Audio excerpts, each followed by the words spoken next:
رمضان شهرك يا رحمن شفيه أضيفني. أعوذ بالله من الشيطان الرجيم. بسم الله الرحمن الرحيم. شهر رمضان الذي انزل فيه القرآن هدى للناس. ناظرین کرام سلام علیکم ورحمۃ اللہ وبرکاتہ. ہمارا یہ پروگرام جیسا کہ آپ حضرات جانتے ہیں کہ اس پروگرام کا مقصد ہے آپ حضرات کی خدمت میں ماہ مبارک رمضان کے ہر دن کی دعا پہنچانا اور پیش کرنا ہوتا ہے.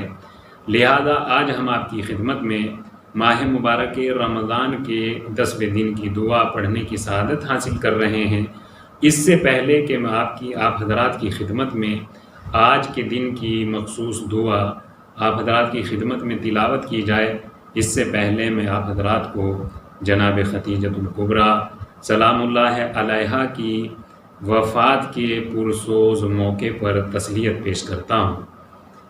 اور وفات جناب خدیجۃ الکبریٰ 10 رمضان المبارک میں ہوئی.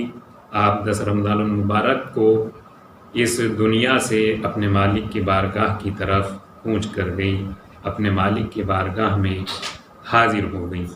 جناب خدیجۃ الکبریٰ کے وہ احسانات، قربانیاں، وہ ایثار، وہ تمام کی تمام باتیں ایک طرف، لیکن جناب خدیجۃ الکبریٰ کی یہ سب سے بڑی فضیلت اور عظمت، سربلندی اور سرفرازی ہے کہ جناب خدیجۃ الکبریٰ کے ذریعے سے پروردگار عالم نے اپنے حبیب حضرت محمد مصطفیٰ صلی اللہ علیہ وآلہ وسلم پر لگائے جانے والے الزام کا جواب دیا. وہ الزام جو اللہ کے رسول پر اور وہ طعنہ جو اللہ کے رسول کو دیا جاتا تھا کہ آپ کو بے نسل، بے اولاد اور ابتر کہہ کر آپ کو طعنہ دیا جاتا تھا کہ آپ کی کوئی اولاد نہیں تھی. اس بات کا جواب پروردگار عالم نے جناب خدیجۃ الکبریٰ سلام اللہ علیہا کے وجود بابرکت سے ان جواب دینے والوں کا منہ بند کیا اور آپ کے یہاں جناب فاطمۃ الزہرا سلام اللہ علیہا کی ولادت باسعادت ہو گئی. جناب فاطمۃ الزہرا سلام اللہ علیہا کے ناموں میں سے، القاب میں سے آپ کا ایک لقب ہے سیدۃ نساء العالمین، تمام دنیا کی عورتوں کی سردار. جناب فاطمۃ الزہرا دنیا کی تمام عورتوں کی سردار ہیں. کوئی مانے یا نہ مانے لیکن یہ ایک حقیقت ہے. اس اعتبار سے دنیا کی تمام عورتوں کے لیے ضروری ہے، دنیا کی تمام خواتین کے لیے ضروری ہے کہ وہ جناب فاطمۃ الزہرا سلام اللہ علیہا کا احترام کرے، ان کی عزت کرے. اور چونکہ جناب فاطمۃ الزہرا سلام اللہ علیہا بیٹی ہیں، لخت جگر ہیں جناب خدیجۃ الکبریٰ سلام اللہ علیہا کی، تو اس اعتبار سے جناب فاطمہ زہرا جناب خدیجۃ الکبریٰ کا احترام کرتی ہیں.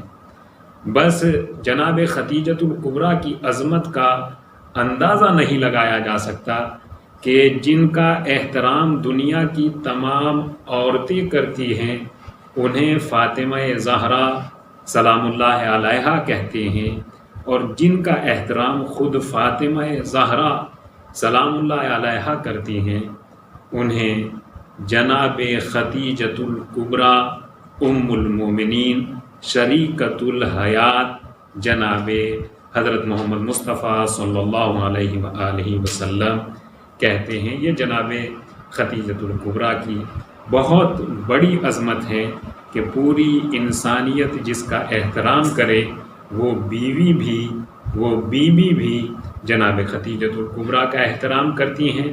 تو آئیے اب ہم چلتے ہیں اپنے اس پروگرام کی طرف کہ جس پروگرام کے ذریعے سے ہم آپ کی خدمت میں ہر دن کی دعا پڑھنے کی سعادت حاصل کر رہے ہیں.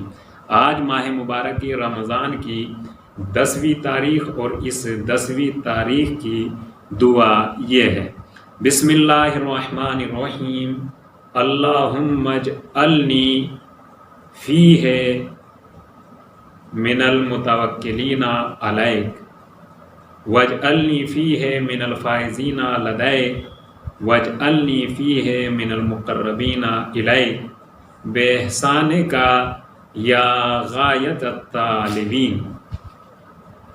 اس کا مطلب اور اس کا ترجمہ یہ ہوتا ہے اللہم خدایا پروردگار میرے پالنے والے، اجعلنی فیہ من المتوکلین علیک، میرے مالک آج کے دن تو مجھے ان لوگوں میں سے ایک بنا دے کہ جو تیری ذات پر بھروسہ کرتے ہیں، مجھے اپنی ذات پر بھروسہ کرنے والا بنا دے، اور ان میں سے ایک بنا دے کہ جو تیری بارگاہ میں کامیاب اور کامران ہیں، اور ان میں سے ایک بنا دے کہ جو تیری بارگاہ میں مقرب بندے ہیں، تیرا قرب الہی جنہیں حاصل ہے۔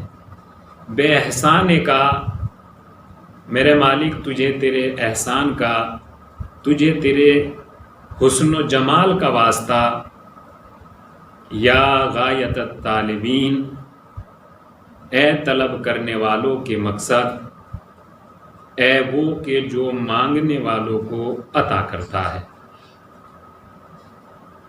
10ویں دن کی دعا میں اس دعا کا پڑھنے والا اپنے مالک کی بارگاہ میں 3 باتوں کی دعا کر رہا ہے۔ ان 3 باتوں میں سے پہلی بات یہ ہے، میرے مالک مجھے بھروسہ کرنے والا بنا دے،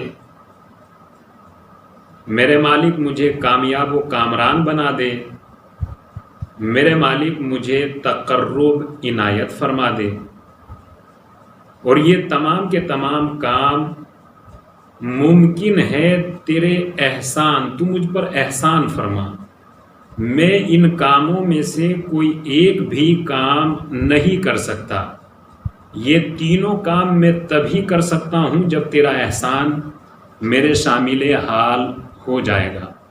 یا غایت الطالبین، اے طلب کرنے والوں کی طلب کو پورا کرنے والے۔ تو ناظرین کرام، اگر ہم آج کی اس دعا کے ترجمے پر غور کریں، ٹرانسلیشن کو دیکھیں، تو اس ٹرانسلیشن سے ہمیں یہ بات ظاہر اور سامنے آ جاتی ہے کہ اس دعا کا پڑھنے والا اپنے مالک کی بارگاہ سے 3 باتوں کو طلب کر رہا ہے، 3 باتوں کی التجا کر رہا ہے: توکل کی، کامیابی کی، اور تقرب الہی کی۔ یہ 3 بنیادی باتیں ہیں جو اس دعا میں بیان کی گئی ہیں۔ سب سے پہلے جملے میں، فرسٹ سینٹنس میں، دعا پڑھنے والے نے اپنے مالک کی بارگاہ میں توکل اور بھروسے کی التجا کی ہے۔ میرے مالک مجھے بھروسہ کرنے والوں میں سے ایک بنا دے، مجھے بھروسہ کرنے والا بنا دے۔ عربی زبان میں توکل مینز ٹرسٹ، ریلائی، مجھے بھروسہ کرنے والوں میں سے بنا دے۔ یہی توکل جو آج کی دعا میں وارد ہوا ہے، استعمال ہوا ہے، یہی توکل ہر روزہ افطار کرنے والا، ہر روزہ کھولنے والا جب روزہ کھولتا ہے تو اپنے مالک کی بارگاہ میں یہی دعا کرتا ہے: بسم اللہ الرحمن الرحیم، اللہم لکا صمت وعلی رزقک افطرت وعلیک توکلت۔ میرے مالک میں نے صرف اور صرف تیرے لیے روزہ رکھا ہے، کسی اور کے لیے میں نے روزہ نہیں رکھا ہے۔ وعلی رزقک افطرت، اور میں تیرا ہی دیا ہوا رزق کھاتا ہوں، تیرے ہی دیے ہوئے رزق سے اس روزے کو کھول رہا ہوں۔ وعلیک توکلت، اور میں تیری ذات پر بھروسہ کرتا ہوں، مجھے تیری ذات پر یقین ہے۔ تو یہی توکل جو ہم روزہ کھولتے ہوئے ہر روز جس کی دعا کرتے ہیں اور مالک کی بارگاہ میں یہ گواہی دیتے ہیں: میرے مالک میرا تیری ذات پر بھروسہ ہے، تیرے علاوہ میرا کسی پر بھروسہ اور یقین نہیں ہے۔ تو ہی مجھے میری منزل مقصود تک پہنچا سکتا ہے اور تو ہی میری تمام ضرورتوں کو پورا کرتا ہے۔ تو یہ توکل جس کا ہر روزے دار ہر روزے کو افطار کرتے ہوئے اعلان کرتا ہے، گواہی دیتا ہے، اسی توکل کی دعا آج 10ویں دن کی دعا میں مانگی جا رہی ہے۔ توکل کی دعا مانگی جا رہی ہے۔ اللہم اجعلنی فیہ من المتوکلین علیک، میرے مالک آج کے دن مجھے اپنی ذات پر بھروسہ کرنے والوں میں سے بنا دے۔ اور یہ کب ممکن ہے؟ یہ تیرے احسان کے ذریعے، تو کرم فرما تو میں بھروسہ کرنے والا بن جاؤں گا۔ عربی زبان میں توکل، بھروسہ، اس کا جو روٹ ورڈ ہے جس کو ہم عربی میں مصدر کہتے ہیں، اس کا مصدر ہے وکالت۔ وکالت سے توکل بنا ہے، اور وکالت اور وکیل کے معنی ہوتے ہیں انسان کا اپنے کاموں میں دوسروں کے اوپر بھروسہ کرنا، اس کو کہتے ہیں وکالت۔ اپنے کاموں کو دوسرے کے حوالے کر دینا، یہ ہے وکیل۔ ظاہر سی بات ہے، ہمارا ڈیلی ایکسپیرینس ہے اور ہم نے یہ باتیں سنی بھی ہیں کہ جب کوئی کیس لڑا جاتا ہے تو اس میں انسان اپنے اوپر بھروسہ کرنے سے زیادہ اپنے وکیل کے اوپر زیادہ بھروسہ کرتا ہے۔ اسی وکالت سے بنا ہے توکل۔ توکل کا مطلب ہوتا ہے بندے کا اپنی تمام ضرورتوں کو، اپنے تمام امور کو اپنے مالک کی بارگاہ میں پیش کر دینا، اپنے مالک کے حوالے کر دینا، اسے توکل کہتے ہیں۔ بندے کا اپنے تمام امور کو اپنے مالک کی بارگاہ میں پیش کر کے یہ بھروسہ کرنا کہ میرے مالک ان کاموں میں، میرے کاموں میں میری مدد بس تو ہی کر سکتا ہے اور تو ہی انہیں منزل کمال تک پہنچا سکتا ہے۔ اور ساتھ ہی ساتھ یہ بھی بھروسہ کرنا میرے مالک تو جو بھی کرے گا وہ میرے حق میں خیر ہی خیر اور بہتر ہی بہتر ہوگا، اسے توکل کہتے ہیں۔ تو یہاں آج کی دعا میں دعا کا پڑھنے والا اپنے مالک کی بارگاہ میں توکل کی دعا کر رہا ہے، اور اسی کے ساتھ ساتھ اللہ کے رسول حضرت محمد مصطفیٰ صلی اللہ علیہ وآلہ وسلم نے توکل کو جب ڈیفائن کیا، توکل کے بارے میں بیان فرمایا کہ توکل کسے کہتے ہیں، تو آپ کی حدیث مبارک کتاب سفینۃ البحار میں یہ حدیث موجود ہے کہ اللہ کے رسول نے ارشاد فرمایا توکل کا مطلب یہ ہوتا ہے کہ بندے کو یہ بات جان لینی چاہیے کہ جو پروردگار عالم نے میری قسمت میں لکھ دیا ہے اسے کوئی چھین نہیں سکتا، اور جو میرے مالک نے میری قسمت میں نہیں لکھا ہے وہ کوئی مجھے دے نہیں سکتا۔ تو یہ ہے جناب توکل۔ اور آج کی دعا میں دعا کا پڑھنے والا اپنے مالک کی بارگاہ میں توکل کی دعا کر رہا ہے، میرے مالک مجھے بھروسہ کرنے والا بنا دے، اور یہ تبھی ممکن ہے جب تو مجھ پر یہ احسان کرے، مجھ پر نگاہ کرم فرمائے۔ تو یہ تمام باتیں تب ہی ممکن ہے کہ جب تیری نگاہ کرم میرے شامل حل ہو جائے، ورنہ میں اس لائق نہیں ہوں کہ تیری ذات پر بھروسہ کر سکوں۔ بے احسانے کا میرے مالک، تجھے تیرے احسان کا، تیرے کرم کا، تیرے فضل کا واسطہ، تو مجھے بھروسہ کرنے والوں میں سے بنا دے۔ اس دعا کا دوسرا جملہ یہ ہے، میرے مالک مجھے کامیاب و کامران بنا دے۔ تیری بارگاہ میں جو تیرے نزدیک کامیاب بندے ہیں ان بندوں میں سے ایک مجھے بھی بنا دے۔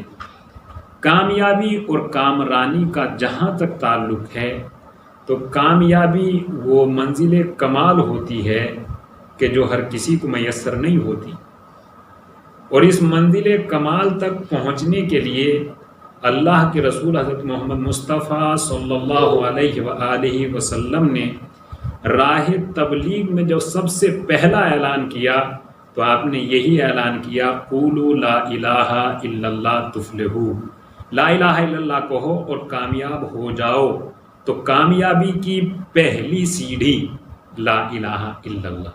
تو آج کی دعا پڑھنے والا اپنے مالک کی بارگاہ میں کامیابی کی دعا کر رہا ہے، اور تیسری دعا، تیسری التجا کر رہا ہے، میرے مالک مجھے تقرب، اپنا قرب، اپنی نزدیکی مجھے اپنے سے قریب کر لے۔ یہ دعا کرنے والا یہ دعا کر رہا ہے، اور واقعاً یہ دعا بھی بڑی عظیم دعا ہے کہ بندہ اگر اپنے مالک کی بارگاہ میں قربت حاصل کر لے تو پھر دنیا کی ہر چیز اس کی نگاہوں میں ہیچ ہو جاتی ہے۔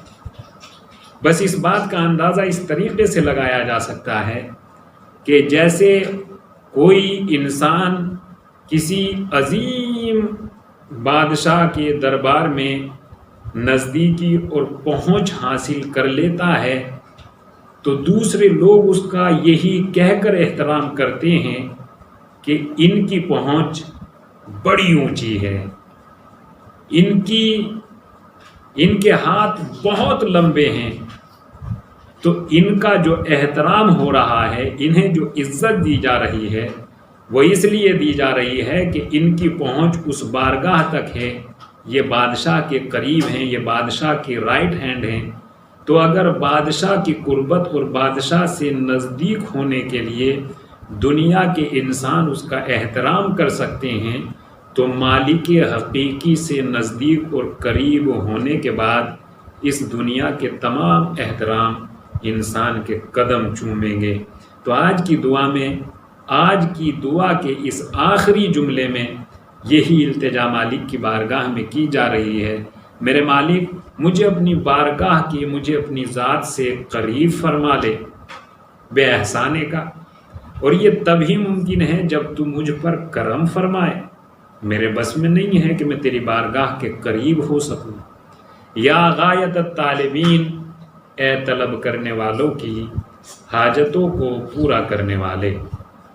تو آج کی 10ویں دن کی دعا اور اس دعا کا مطلب اور تھوڑی سی ایکسپلین جو آپ حضرات کی خدمت میں پیش کی گئی ہے، اس دعا کے توسل میں مالک حقیقی اپنے خالق کی بارگاہ میں ہم بھی دعا کرتے ہیں کہ مالک تجھے اس دعا کا واسطہ، ماہ مبارک کے رمضان کا واسطہ، اس ماہ مبارک میں نازل ہونے والی قرآن مجید کا واسطہ، تمام معصومین کا واسطہ، ذوات مقدسہ کا واسطہ، ان تمام دعاؤں میں ہمیں بھی شریک فرما، اور ہمیں بھی اپنی رحمت کے سائے میں، ہمیں بھی اپنی رحمت واسعہ میں شامل فرما۔ وآخر الدعوانا ان الحمد للہ رب العالمین۔ یا